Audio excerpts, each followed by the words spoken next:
संत रविदास की प्रेरणादायक जीवन गाथा। संत रविदास, जिन्हें रैदास के नाम से भी जाना जाता है, भारतीय भक्ति आंदोलन के उन महान संतों में से एक थे जिन्होंने समाज में व्याप्त कुरीतियों और भेदभाव को चुनौती दी। उनका जीवन सिर्फ एक व्यक्ति की कहानी नहीं, बल्कि एक युगांतरकारी संदेश था जिसने प्रेम, समानता और सच्ची भक्ति की नींव रखी। 15वीं शताब्दी में जन्मे रविदास जी ने अपनी दिव्य वाणी और आचरण से यह सिद्ध किया कि किसी का जन्म या जाति उसके आध्यात्मिक सामर्थ्य को निर्धारित नहीं करती। वे एक ऐसे समाज के प्रणेता थे जहां हर व्यक्ति को समान सम्मान मिले और ईश्वर की भक्ति का अधिकार हर किसी को प्राप्त हो। जन्म और प्रारंभिक जीवन, संघर्ष और संवेदना। संत रविदास का जन्म लगभग 1377 ईस्वी, कुछ स्रोतों के अनुसार 1398 या 1450 ईस्वी के आसपास वाराणसी के निकट सीर गोवर्धनपुर गांव में हुआ था। उनके पिता श्री संतोख दास जी और माता श्रीमती कलसा देवी जी थे। वे चर्मकार समुदाय से संबंध रखते थे, जिसे उस समय समाज में अछूत माना जाता था। ये वो दौर था जब सामाजिक संरचना अत्यंत कठोर थी और जातिगत भेदभाव अपने चरम पर था। बाल्यावस्था से ही रविदास जी में असाधारण आध्यात्मिक चेतना और संवेदनशीलता देखी गई। वे बचपन से ही ध्यान और चिंतन में लीन रहते थे। उन्हें ये बात अंदर तक कचोटती थी कि समाज में लोगों को उनके जन्म के आधार पर छोटा या बड़ा क्यों माना जाता है। उन्होंने अपने आसपास के लोगों में, चाहे वे किसी भी जाति के हों, ईश्वर के ही अंश को देखा। उनके मन में सभी के प्रति करुणा और सेवा का भाव नैसर्गिक रूप से विद्यमान था। वे अक्सर गरीब और दीन दुखियों की मदद करते थे, भले ही उनके पास स्वयं कुछ न हो। यह प्रारंभिक जीवन ही उनके आगे के सामाजिक और आध्यात्मिक आंदोलन की आधारशिला बना। साधना और भक्ति का मार्ग, मन चंगा तो कठौती में गंगा। रविदास जी का झुकाव बचपन से ही निस्वार्थ भक्ति की ओर था। उन्होंने पारंपरिक मूर्ति पूजा और कर्म कांडों की बजाय निर्गुण भक्ति का मार्ग चुना। उनके लिए ईश्वर कोई रूप या आकार नहीं था, बल्कि वो एक निराकार सर्वव्यापी सत्ता थी जो हर कण में, हर जीव में समाई हुई थी। उनका प्रसिद्ध दोहा, मन चंगा तो कठौती में गंगा, उनके भक्ति दर्शन का सार है। इसका अर्थ है कि यदि व्यक्ति का मन पवित्र और शुद्ध है तो उसे गंगा स्नान जैसे बाहरी कर्मकांडों की आवश्यकता नहीं, क्योंकि उसके हृदय में ही गंगा का पवित्र वास है। वे अपने पैतृक व्यवसाय, चमड़े का काम, पूरी ईमानदारी और लगन से करते थे। वे अक्सर अपनी दुकान पर बैठकर ही भजन गाते और आध्यात्मिक चिंतन में लीन रहते थे। उनके हाथ भले ही औजारों से काम करते हों, लेकिन उनका मन सदैव ईश्वर के ध्यान में मग्न रहता था। उन्होंने कभी भी अपनी जाति या व्यवसाय को अपनी आध्यात्मिक उन्नति में बाधा नहीं बनने दिया। यह दर्शाता है कि सच्ची भक्ति किसी विशेष वर्ग या स्थिति तक सीमित नहीं होती, बल्कि ये हृदय की पवित्रता और ईश्वर के प्रति अटूट प्रेम पर आधारित होती है। उनके जीवन ने यह सिद्ध किया कि गृहस्थ जीवन में रहते हुए भी सर्वोच्च आध्यात्मिक ज्ञान प्राप्त किया जा सकता है। समाज सुधारक की भूमिका, समानता और समरसता के प्रतीक। संत रविदास केवल एक भक्त कवि ही नहीं, बल्कि एक क्रांतिकारी समाज सुधारक भी थे। उन्होंने खुलकर जातिवाद, छुआछूत और सामाजिक भेदभाव का विरोध किया।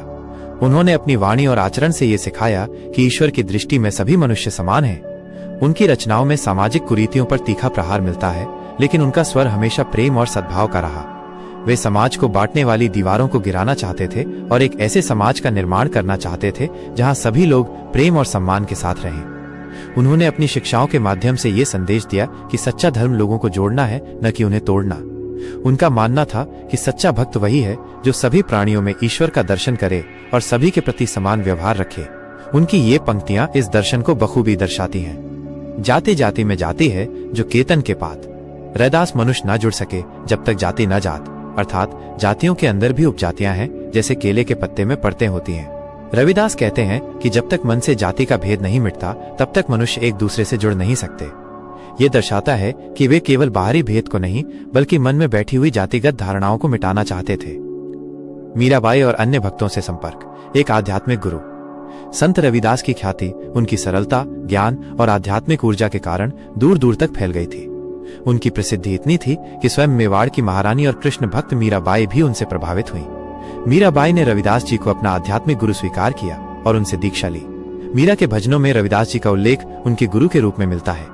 ये उस समय के सामाजिक मानदंडों के खिलाफ एक महत्वपूर्ण घटना थी, क्योंकि एक उच्च जाति की रानी का एक निम्न जाति के संत को गुरु बनाना एक क्रांतिकारी कदम था। मीराबाई के अलावा कबीरदास जी के साथ भी उनके समकालीन संबंध बताए जाते हैं, हालांकि इस पर कुछ मतभेद है। निश्चित रूप से दोनों संत निर्गुण भक्ति और सामाजिक सुधार के समान पथ पर थे। रविदास जी के उपदेशों और उनके जीवन दर्शन से प्रभावित होकर अनेक लोग उनके शिष्य बने, जिनमें सभी जाति और वर्ग के लोग शामिल थे। साहित्यिक योगदान, सरल, सच्ची और प्रभावी वाणी। संत रविदास की रचनाएं उनके गहन आध्यात्मिक अनुभव और सामाजिक सरोकारों का दर्पण है। उनकी भाषा अत्यंत सरल, सुबोध और लोक भाषा के निकट थी, जिसमें ब्रज, अवधी और खड़ी बोली का सुंदर मिश्रण देखने को मिलता है। उनकी वाणी में सहजता और सत्यता इतनी अधिक थी कि वो सीधे श्रोता के हृदय में उतर जाती थी। उनके पद और दोहे आज भी प्रासंगिक हैं और प्रेरणा देते हैं। उनके कई पद सिखों के पवित्र ग्रंथ गुरु ग्रंथ साहिब में संकलित हैं, जो उनकी व्यापक स्वीकार्यता और आध्यात्मिक महत्ता का प्रमाण है। उनकी कुछ प्रमुख रचनाएं और अवधारणाएं इस प्रकार हैं। बेगमपुरा, ये रविदास जी द्वारा परिकल्पित एक आदर्श नगर का नाम है। बेगम का अर्थ है बिना गम या दुख के और पुरा का अर्थ है नगर।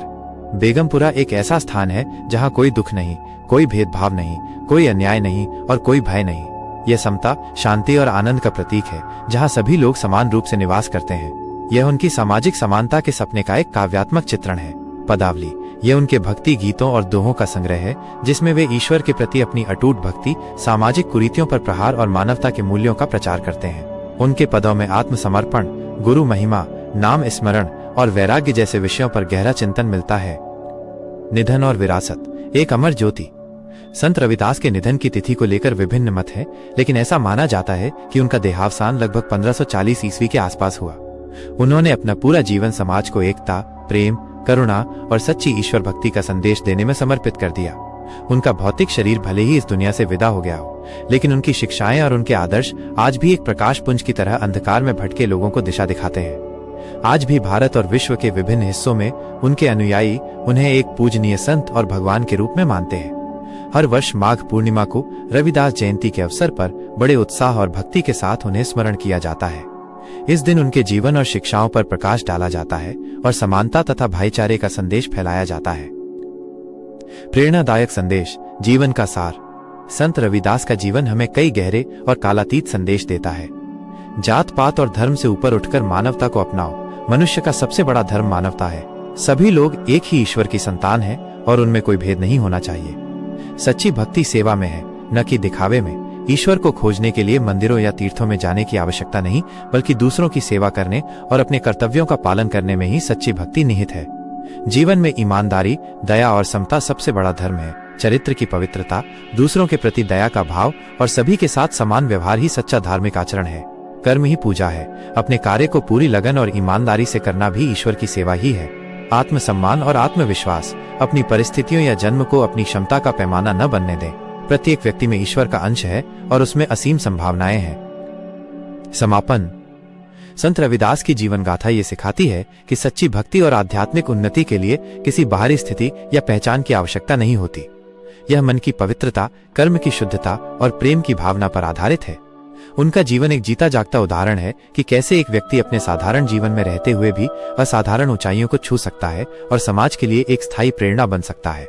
उनका संदेश आज भी उतना ही प्रासंगिक है जितना सदियों पहले था, क्योंकि जब तक समाज में भेदभाव रहेगा, रविदास जैसे संतों के संदेश की आवश्यकता बनी रहेगी।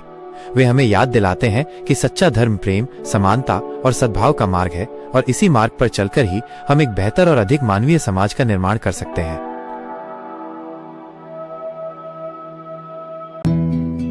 अगर आपको ये मोटिवेशनल वीडियो अच्छा लगा है तो कृपया वीडियो को लाइक करें और हमारे चैनल सुभाष कुमार को सब्सक्राइब करें। मैं मिलता हूं एक ऐसे ही और मोटिवेशनल वीडियो के साथ। जय हिंद दोस्तों।